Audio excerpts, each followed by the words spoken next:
नमस्कार साथियों, मैं दर्शन सिंह। आज की ये वीडियो ग्रेटर नोएडा के उन किसानों के लिए होने वाली है जिन्हें काफी लंबे समय पहले, लगभग 10 साल, 15 साल, 20 साल पहले मुआवजा मिल चुका, लेकिन अभी तक भी किसान कोटा प्लॉट नहीं मिल पाया। साथियों, जैसे कि हमने अपनी पुरानी वीडियो में भी आपको बताया कि यहाँ ग्रेटर नोएडा में बहुत बड़ी संख्या में यदि हम देखें तो जितने भी गांव हैं उसमें भी एक बहुत बड़ी संख्या उन लोगों की है जिन्हें आज तक भी यहां पर किसान कोटा प्लॉट नहीं मिल पाए हैं।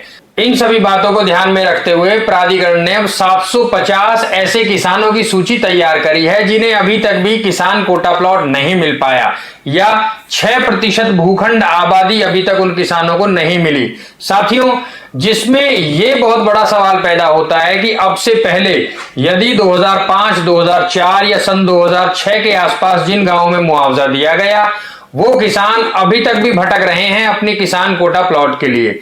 उसमें कहीं ना कहीं किसान की जो अपनी जरूरतें हैं वो दबी हुई हैं और किसान अपनी जरूरत के आधार पर अपनी पूंजी का इस्तेमाल नहीं कर पा रहा। अब अथॉरिटी का सीधे तौर पर यह कह देना कि अभी हमारे पास भूखंड देने के लिए जमीन पर्याप्त नहीं है, उसमें कहीं ना कहीं प्राधिकरण का यह कहना सही भी है, क्योंकि आमतौर पर हर किसान की यह प्रायोरिटी है कि हर किसान चाहता है कि मेरे गांव के समीप ही मेरे किसान कोटा प्लॉट मिले।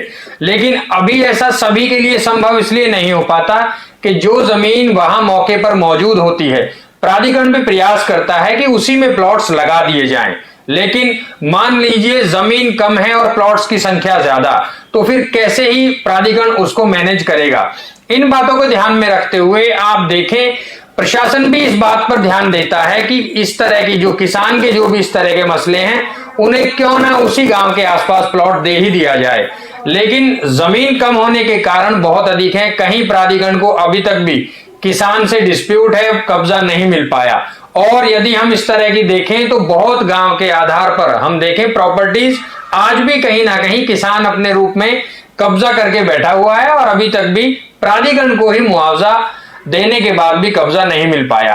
तो ऐसे में बहुत सारी चीजें यहां आकर अटक जाती हैं कि आखिरकार प्राधिकरण प्लॉट दे तो किस भूमि पर दे। अभी इस फैसले को लेने के लिए हर किसान की प्रायोरिटी यह है कि मुझे जो मुआवजे का प्लॉट है या जो 6% प्लॉट है वो मुझे मेरे गांव के समीप मिले, और प्राधिकरण यदि वो प्लॉट गांव से कहीं बहुत अलग, यानी बहुत काफी किलोमीटर के डिस्टेंस पर यदि देता है तो किसान उस बात से नाराज होता है और किसान कोशिश करता है कि वो प्लॉट उसे वहां ना दिया जाए। अब प्राधिकरण के लिए कहीं ना कहीं ये गले की फांस बन जाती है। इस तरह के बहुत अधिक मुद्दे हैं और किसान भी अपनी जगह सही है, और जैसा कि हमने बताया प्राधिकरण भी अपनी जगह बिल्कुल सही है। वो भी ये प्रयास करता है कि इस तरह की चीजें लंबी ना चले, मतलब जो ये डिस्प्यूट है, जो आपसी संबंध कहीं ना कहीं खराब हो रहे हैं किसान के और प्राधिकरण के, ये खराब ना हो। अब इस तरह की चीजों को ध्यान में रखते हुए जब ये शिकायत काफी लंबे समय से बहुत बड़े स्केल पर पहुंची, तो अब प्राधिकरण ने यह फैसला लिया है कि सबसे पहले स्टेप बाय स्टेप करके इस तरह की चीजों का निपटारा किया जाए। उसमें सबसे पहले 20 गांवों की लिस्ट बनाई गई है जहां कुल मिलाकर 750 ऐसे किसान हैं जिन्हें अभी तक भी किसान कोटा प्लॉट नहीं मिला, और ये 20 गांव की लिस्ट तैयार करी गई है जिसमें आने वाले 1 से 2 महीने में ही प्लॉट लगाने की पूरी तैयारी प्राधिकरण द्वारा कर ली गई है। और ऐसा भी सुनिश्चित है कि ड्रॉ के माध्यम से ये सभी प्लॉट किसानों को दिए जाएंगे। तो साथियों, ड्रॉ के माध्यम से गांव का नाम और ड्रॉ किया जाएगा, जिसमें कुल मिलाकर 20 गांव ऐसे हैं जहां 750 किसानों को यह फायदा आने वाले 1 से 2 महीने में होने वाला है। तो प्राधिकरण बहुत अधिक प्रयास में है कि चीजों को निपटा लिया जाए। अब मैं वो 20 गांव की लिस्ट बताता हूं जिसमें आने वाले 1 से 2 महीने में प्लॉट्स के ड्रॉ किए जाएंगे। साथियों, ग्रेटर नोएडा अथॉरिटी में उन 20 गांवों में सबसे पहला गांव है बिसरख, दूसरा गांव जलालपुर, तीसरा गांव छपरौला, नामौली, हजरतपुर, चिप्याना खुर्द, चूहड़पुर खादर, हैबतपुर, तिलपता करनवास, तुस्याना, हबीबपुर, मथुरापुर, मायचा, सिरसा, आमका, बिरौंडी चकरसैनपुर, रिठौरी, रसूलपुर, रामपुर फतेहपुर, जैतपुर वैशपुर और गुलिस्तानपुर। ये 20 गांव ऐसे हैं जिसमें आने वाले 1 से 2 महीने में ड्रॉ के माध्यम से इन गांवों में जो भी ऐसे किसान हैं जिन्हें अभी तक किसान कोटा प्लॉट नहीं मिला, उनमें से 750 किसानों को प्लॉट दे दिए जाएंगे।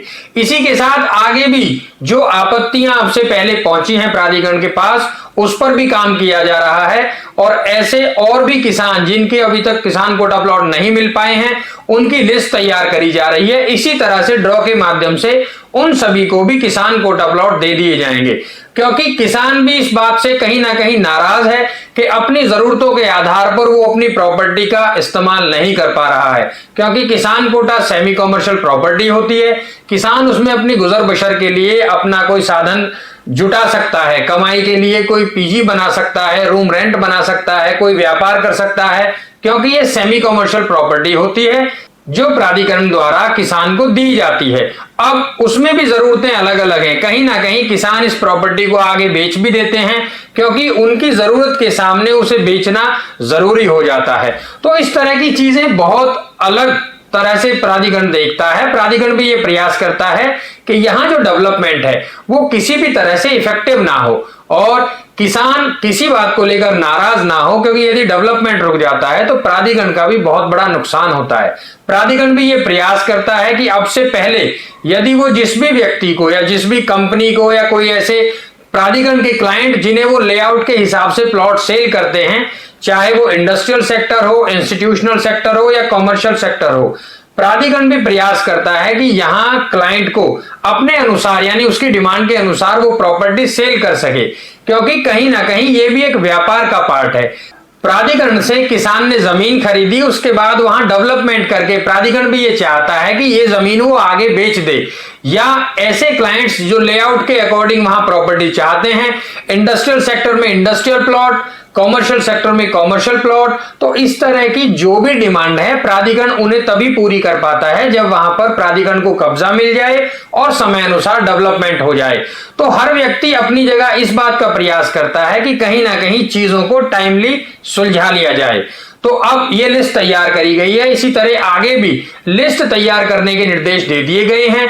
और आप देखेंगे कि जैसा कि माननीय मुख्यमंत्री जी ने अभी काफी लंबे समय से एक मसला चला आ रहा है कि किसानों का मुआवजा अभी तक लंबित है, किसान कोटा प्लॉट नहीं मिले, तो अभी उन्होंने कुछ समय पहले आदेश किया, जो आने वाली 15 तारीख है, 15 मार्च, उससे पहले पहले इस तरह के जो भी पेंडिंग में मुद्दे चल रहे हैं, जो भी ऐसे लंबित मुद्दे हैं जिसमें किसान परेशान है, डेवलपमेंट कहीं ना कहीं इफेक्टिव है और ये सब चीजें रुक जाती हैं, तो इस तरह के सभी चीजों को सुलझाने के आदेश भी दिए और उसी को ध्यान में रखते हुए प्राधिकरण ने भी ये तेजी अपनी बढ़ा दी है। साथियों, आगे भी ऐसी सूची को बहुत जल्द तैयार कर लिया जाएगा जहां इस तरह की समस्याएं हैं, जहां किसानों को प्लॉट नहीं मिल पाए। अब इसमें दूसरी बात आती है मुआवजे की। साथियों, ऐसा भी 64.7% का मुआवजा जो अभी तक किसानों को नहीं मिल पाया, जिला गौतम बुद्ध नगर में ग्रेटर नोएडा अथॉरिटी का हिस्सा हो, यमुना प्राधिकरण का हिस्सा हो या नोएडा अथॉरिटी का हिस्सा हो, चारों ही तरफ जो डेवलपमेंट तीनों अथॉरिटीज कर रही हैं, उन सभी को यह आदेश माननीय मुख्यमंत्री द्वारा दिया गया है और वो भी ये चाहते हैं कि इस तरह की चीजें सामने ना आए, ताकि भविष्य में जो आगे डेवलपमेंट होना है उसके लिए जो अब से पहले किया गया काम है वो एक उदाहरण बन जाए। क्योंकि आप देखें, सबसे पहले नोएडा बसाया गया, फिर ग्रेटर नोएडा बसाया गया और उसके बाद अब यमुना क्षेत्र की तैयारी है और आगे भी 2 नए शहर बसाने की तैयारी है। इसमें पुराने जो डेवलपमेंट है यानी अब से पहला जो डेवलपमेंट है उससे चीजों को सीखा जाता है। जो चीजें प्रशासन प्राधिकरण नोएडा में नहीं कर पाया, उसके बाद उन्होंने कहीं ना कहीं वो चीजें बढ़ाई और लेआउट के अकॉर्डिंग ग्रेटर नोएडा डेवलप किया। अब ग्रेटर नोएडा में रेजिडेंशियल, इंडस्ट्रियल, कॉमर्शियल इस तरह के बहुत बड़े हब बनाए गए। उसी को ध्यान में रखते हुए अब यमुना का डेवलपमेंट किया गया। तो जो चीजें नोएडा में कमी रही उनका विस्तार किया गया ग्रेटर नोएडा में। अब ग्रेटर नोएडा और आगे की जो जरूरतें हैं उसको ध्यान में रखते हुए बड़ी प्लानिंग के साथ डेवलपमेंट किया जा रहा है यमुना प्राधिकरण क्षेत्र में। उसी तरह से आगे भी नए शहर जैसे न्यू नोएडा, जिसको हम जानते हैं DNGIR के नाम से भी, ये दादरी नोएडा गाजियाबाद इन्वेस्टमेंट रीजन, ये भी एक ऐसी प्लानिंग है जिसमें इंडस्ट्रियल पर्पस पर बहुत अधिक ध्यान दिया जा रहा है। और देश विदेश में आप जो बहुत नामचीन शहर हैं उनकी तरह इस शहर को बसाया जाएगा। यहां इंडस्ट्रियल और कॉमर्शियल चीजों को अधिक डेवलप किया जाएगा। तो इस तरह की प्लानिंग्स करना इसलिए जरूरी है कि कहीं ना कहीं ये शहर का रंग बदल सके और यहां जो आसपास डेवलपमेंट है वो इस तरह का हो कि ये दिल्ली और NCR का सबसे अच्छा शहर नजर आए। अब लेकिन शुरुआत होती है किसान की प्रॉपर्टी के अधिग्रहण से। यदि बेस में ही कोई कमी रह जाएगी तो आप उसके बाद जो डेवलपमेंट है उसे सही तरह से नहीं कर पाते। तो प्राधिकरण ने सीधे तौर पर यह ध्यान रखा है और जो भी प्रशासन से आदेश आए हैं कि सबसे पहले किसान को रजामंद किया जाए, उसके मन अनुसार उसको हर चीज से संतुष्ट किया जाए, उसके बाद ही आगे डेवलपमेंट किया जाए ताकि डेवलपमेंट अच्छी तरह से समय पे पूरा किया जा सके। तो साथियों, दोनों ही तरफ से पूरी पुरजोर कोशिश करी जा रही है और इस तरह से धीरे धीरे हर चीज को सुलझा लिया जाएगा और बहुत जल्द चीजें अच्छी होने के बाद शहर भी अच्छा बसता हुआ दिखेगा। आप सभी के लिए इसमें अच्छा मौका यदि आता है तो वो है अच्छे समय पर अच्छी जगह इन्वेस्टमेंट करने का, क्योंकि चारों तरफ इन्वेस्टमेंट चल रहा है। सभी लोगों का प्रयास है कि यहां पर निवेश करके अच्छा मुनाफा कमाया जा सके। तो जो अपने कैटेगरी या अपने बजट के अनुसार या अपने इंटरेस्ट के अनुसार इन्वेस्टमेंट करना चाहते हैं तो उनके लिए यहां पर निवेश के बहुत सारे विकल्प मौजूद हैं। आप छोटे से छोटा, बड़े से बड़ा निवेश यहां कर सकते हैं। आप जिस भी तरह का निवेश करना चाहते हैं, यदि हमसे कोई सलाह चाहते हैं तो नीचे स्क्रीन पर हमारा नंबर दिया गया है, आप ये नंबर डाल करके यहां से जुड़ी कोई भी प्रॉपर्टी संबंधित जानकारी ले सकते हैं। और ऐसे व्यक्तियों तक ये वीडियो जरूर पहुंचाएं जो यहां जिला गौतम बुद्ध नगर में निवेश करने का मन बना रहे हो। आप आकर यहां इस शहर के विजिट करना चाहते हैं या कोई भी अच्छी इन्वेंट्री चाहते हैं तो हम आपको आपके बजट में प्रयास करेंगे अच्छी इन्वेंट्री दे सकें। आप सभी के लिए शुभकामनाएं। नमस्कार।